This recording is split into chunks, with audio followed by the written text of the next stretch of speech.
Almost surely पढ़ रहे थे, वो थोड़ा समझ में नहीं आ रहा था कोई दिक्कत नहीं, उसमें। सब हो जाएगा, अब पूछेंगे क्लास में ना, क्योंकि ये तो है बैच में। अब रिकॉर्डेड लेक्चर देखो ना, एक्सेस है ना आपको रिकॉर्डेड लेक्चर का, एक लेक्चर हाँ उसमें उसमें रिकॉर्डेड जाके देखिए, ऑलमोस्ट श्योर पढ़ाया मैंने, गेट 2026 वाला जो लेक्चर है उसमें देखिए आप जाके, अर्जुना 1 बैच में जाके देखिए, अर्जुना कोई भी एक बैच, अर्जुना 1 अर्जुना 2 दोनों में होगा। होगा में एक्सेस पढ़े आपको। सर, थोड़ा बहुत कंफ्यूजन हो रहा था, हाँ समझ देखिए, में नहीं आ एक रहा बार था। 1-2 घंटे का लेक्चर होगा, देख लीजिए, जो डाउट हो एक जगह लिख लीजिए। जैसे 11 से 12 डाउट सफिशिएंट हाँ ना हो तो अगर आप ग्रुप में पोस्ट करो कि भैया मुझे अलग से डाउट क्लास चाहिए, तो अलग से डाउट क्लास रखेंगे, उसमें क्या है ना। जैसे जैसे 6, सर आप जैसे एक मैंने, एक्शन लिए थे, हम्म बर्नौली 1/n, हम्म ठीक है, उसको आप कन्वर्जेंस ऑलमोस्ट श्योरली से निकाले तो वो इनफाइनाइट आ रहा था। हम्म हाँ वो लेकिन कन्वर्जन सर नहीं है। वन, बर्नौली वन बाई हाँ n does not converge almost surely to this. अगर एक्स एन है Bernoulli 1/n, then X n does not converge almost surely to 0। लेकिन आप शायद ये कहना चाह रहे हैं, आगे बोलो आप। बर्नौली 1/n सर, स्क्वायर है, then X n converges almost surely to 0। हाँ ये सही है। सर जब 1/n हो रहा है तो उसका लास्ट में summation n equal to 1 to infinite पे क्या आता है?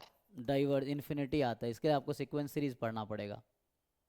सर सीक्वेंस सीरीज, सर ये जो summation n equal to 1 to infinite लिखे हैं उसको लिमिट में लिख सकते हैं सर? हाँ लिमिट में लिख लो, कोई दिक्कत नहीं, क्या दिक्कत है। लिमिट अगर n tends to infinite, n tends to infinite 1/n। हाँ कोई बात नहीं, इन्फिनिटी लिख लो, यहाँ 1/k लिख लो, k पे समेशन लगाओ, k फ्रॉम 1 to n कर लो, तभी इन्फिनिटी आएगा। सर यहाँ पे k कैसे आ गया फिर? अरे n इसको खोलो ना, क्या दिक्कत है, तो यहाँ कुछ दूसरा वेरिएबल लो। इसमें भी सर थोड़ा प्रॉब्लम होता है यहाँ पर। हाँ तो उसके लिए इस रिवीजन पार्ट में करो। थोड़ा सीक्वेंस कोई सीरीज। चीज़ें प्रॉब्लम किसी को कब तक होती हैं, बिगिनिंग में। जब तुम एक्सपर्ट हो जाते हो चीज़ें आसान हो जाती हैं, ये चीज़ है ना। तो अभी आप चूंकि बिगिनिंग में हो इसलिए आपको डिफिकल्ट हो रही है। आप कंटिन्यूस रिवीजन करो, कंटिन्यूस प्रॉब्लम सॉल्व करो, कंटिन्यूसली डाउट पूछो, सब इजी हो जाएगा।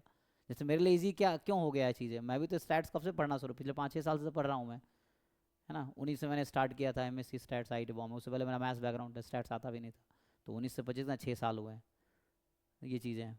तो उसमें मुझे कैसे आ गया सब चीज़ें, क्योंकि बार बार बहुत बार पढ़ाए हैं पढ़े हैं तो आ रहा है, सेम आप करोगे आपको भी आएगा ये चीज़ें। और हमसे बहुत अच्छे लोग हैं, क्योंकि हमसे ज़्यादा उन्होंने पढ़ा है तो हमसे ज़्यादा आता है। हमसे गधे लोग भी हैं जिन्होंने कुछ नहीं पढ़ा, कुछ नहीं आता है।